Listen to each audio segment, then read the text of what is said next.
All right, good afternoon, everyone. So for this afternoon, let's have another topic. Okay, allow me to share my screen. All right. Okay, for this afternoon, let's have another topic, which is types of speech context. All right. So communication, so you already know what is communication, okay? In our previous lessons, we already tackled all about communication, but this is just a recap of what we have. So communication is stirring up ideas, thoughts, and information. It involves speaker, of course, the message, and the listener, okay? So in our everyday living, we do this communication, no? Life is impossible without communication. Do you agree with me? Okay. So with that, we have speech context. All right. What is speech context? All right. Is about how meaning is affected depending on the social situation wherein the speech is delivered. So speech context. So it affects how, okay, the meaning of the speech is affected. Of course, it depends on the, okay, on the situation or where the communication happens, okay? So meaning is affected depending on the social situation or depending on where you were communicating that someone, no? Of course, no? That's why in our previous discussion, especially with models of communication, 'di ba? Merong merong models of one of the models of communication meron tayo is the, for example, nakadepende talks all about the setting, no? Kasi importante nga naman, okay? Where we delivered our speech or our message, no? To someone. Okay. Next. Okay, so we have intrapersonal communication and okay, sige. We have two types actually. We have intrapersonal and interpersonal. At first, we have intra. Okay, the word intra means within. So, meaning to say, okay, if intra means within, the communication happens within yourself. All right? Sige. Okay, intrapersonal communication just like this, no? Okay, so oh, you see in the picture, a girl is maybe um facing in the mirror, no? So, pwedeng ganon, no? Tayo minsan, kailangan natin to. Minsan ginagawa natin to comfort ourselves. No? For example, if you are nervous, so you would say, kaya mo yun self, ganon, no? Those things, alright. So, that's intra. Okay. No, no, no. Okay, that's intrapersonal. Okay. So intrapersonal, the communication happens within yourself, no? Okay, so all right. Okay, it refers to the communication with oneself. Okay. So, kapag ka ganon, wala muna tayong kausap, no? Because the communication only happens within ourselves. So, pwedeng kausap mo lang yung sarili mo, you're having memorization, okay? Or you're having a prayer, no? Or nakaharap ka sa salamin, and then you comfort yourself, parang ganon, okay? Nakikipag-usap ka muna sa sarili mo. For example, medyo nahirapan ka na, so kino-comfort mo yung sarili mo, kaya mo yun, self, kaya natin to. Okay? And it happens, no? Okay. Next, interpersonal communication. So, interpersonal communication, of course, kung kanina ang intra, the communication happens within yourself. Dito naman sa okay, sa interpersonal communication, meron na kayong kausap dito, okay? The communication happens between or among individuals na. Alright. Okay, just like this, no? Ayan, those are examples of interpersonal communication. So, yun yung mga yan, no? Yan yung mga examples natin, okay? When you're talking to your friends, to your colleagues, no? to your employer, to your employees, okay, those things, okay? Because interpersonal communication, it involves more than one person, okay? Kapag it involves more than one person, so that is interpersonal communication, no? Okay, so we have also have types of interpersonal communication. So ano-ano yung mga types na yon? There are types of interpersonal communication. One is what we call the dyadic communication, okay? Okay, ang nakapaloob about the dyadic communication, we have conversation, dialogue, and interview, okay? Now, next we have small group communications. Ano yung small group communication? Study group, task-oriented, okay? Next, we have public communication, okay? Mass communication, organizational communication. So, sa organizational communication, merong formal and informals, and what we call also. And lastly, we have the intercultural communication. Okay.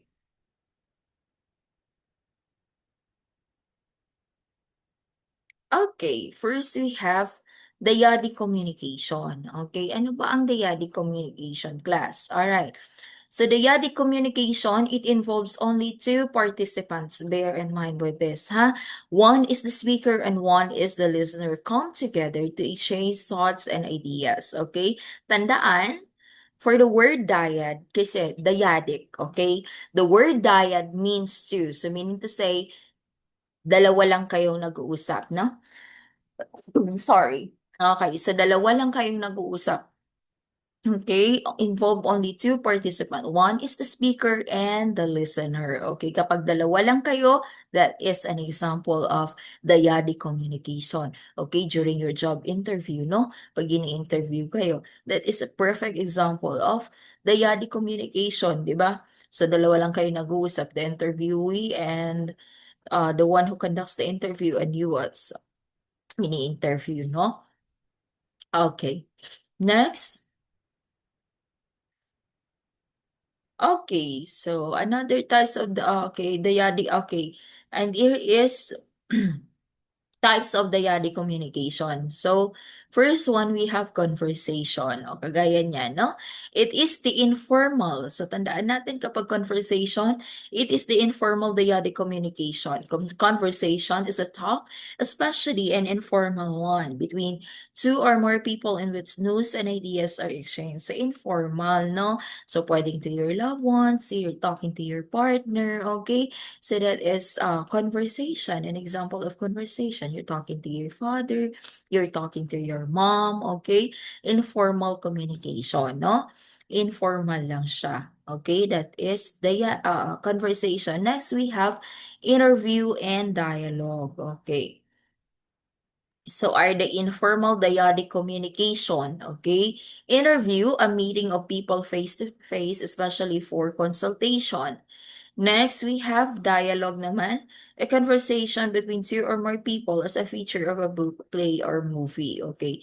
Ang dialogue depende, no? Kasi we're in dyadic communication. So, dapat, pag dialogue, dalawa lang kayo nagsasagutan. Hindi pwedeng more than kasi we're in the types of dyadic communication pa. So, dalawa lang. So, when you're having your dialogue one-on-one, no? Okay, just like with the interview. Okay.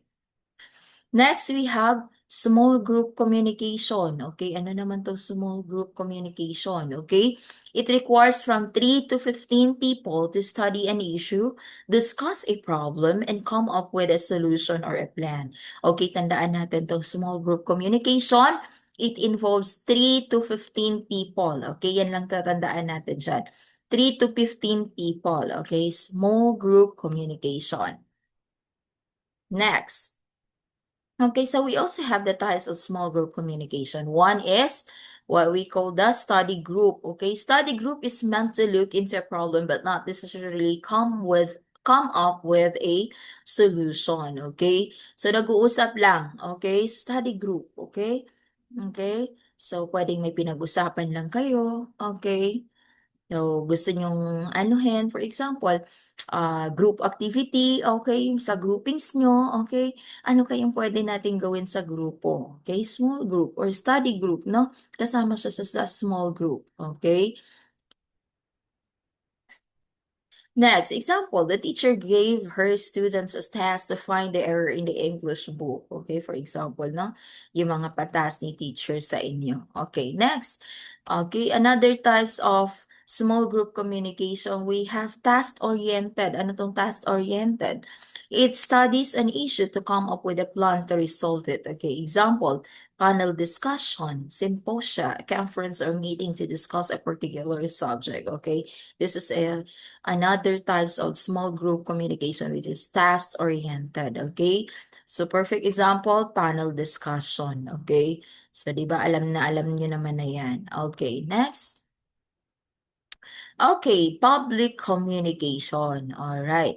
So it involves two or more people or an audience composed of speaker, listeners, or audience and a message. Okay, public communication or public speaking. Okay, marami ng tao. Medyo madami, no? Compared to the small group communication. Okay. Next, we have mass communication. Okay, kung marami na si public communication, mas marami pa to si mass communication. Any of the above human verbal interaction carried out with the aid of mass media technology and other source of information. So this type of communication happens with the use of mass media technology, okay, and other sources of information that we have. There are a lot because we up at this time, at this point in time, we're in 21st century na tayo, no? Technology-oriented na ang mga tao, no? Okay. So therefore, with the help of mass media technology and all the other sources of information, we can have this mass communications from the world itself, mass. Okay? So mas marami na. Okay. Example, TV, radio, broadcasting, magazine, newspaper. Okay, those are examples of mass communication. Next, we have, okay, organizational communication. Okay, so ano naman tong organizational communication? All right. It is an interaction of members along the links in an organizational structure. Okay, so organizational structure, for example, isang grupo kayo, magkakatrabaho, no? Okay. Okay, meron kayong gustong pag-usapan, okay, that belongs to organizational communication, okay, you have your members, okay, you have your group, okay, within that organization na mayroon kayong pag-uusapan, okay, that is organizational communication. Next, we have the types of organizational communication. First one, we have formal, okay, pag formal, uses the proper channels graphically illustrated by an organizational chart. So, proper channels ang gamitin natin kasi nga formal. Example, the principal informs the department head about the upcoming event in their school. Okay, so of course, si principal hindi lang basta magsabi kung kanino, no? So, dadaan siya or magsasabi siya the department head. And the department head would tell the teachers, okay, or the members, their members, kung ah ano yung mangyayari, no? Kung ano yung pag-uusapan, for example, kailan, okay, those things, okay. Formal. Next, we have, kung syempre kung merong formal, meron ding informal, okay. Bypasses the link, skip forward or backwards, or even go sideways just to achieve the same goal. So, pwedeng hindi na dumaan ng ano, no? Ng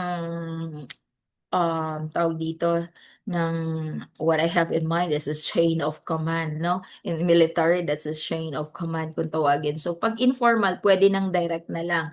Kung sino na lang yung available, pwedeng sabihan, no? Example, the students inform the principal directly about incident inside their classroom without informing their advisor. That's very informal because the first thing to do, okay, to make it formal, so it should be the advisor knows it first before going to the principal, before the principal would know, or it can be the teacher would know, the advisor, and then after that, the department head, and so on with the principal. So last dapat, hindi yung direct kay principal, no? That's why it's informal, no?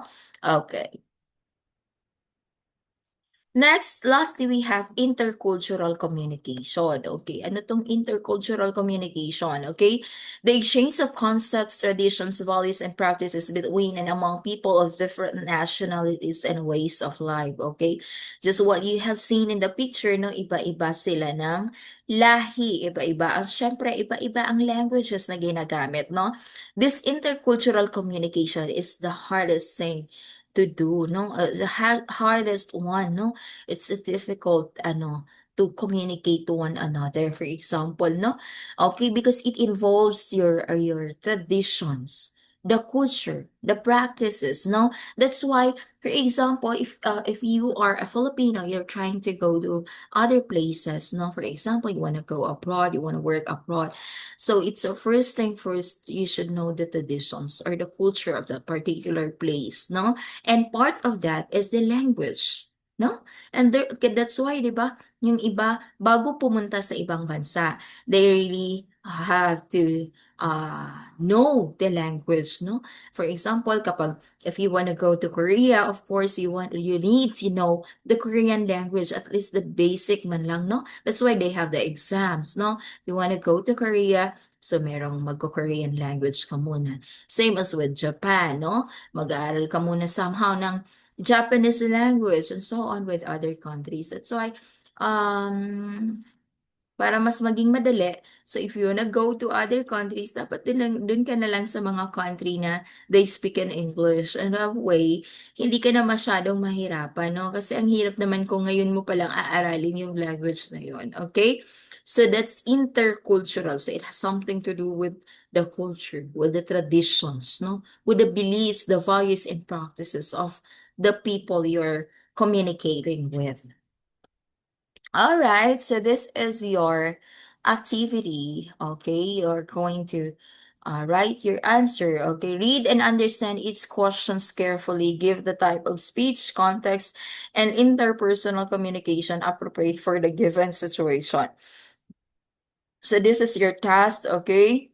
So you give the type of speech. For example, yung number one, anong type of speech yan? Okay? And anong interpersonal communication? Okay, anong type of communication ito, no? Okay. I hope you get me. Okay? Okay, so pwede mo sabihin formal, informal, ano ba yan, no?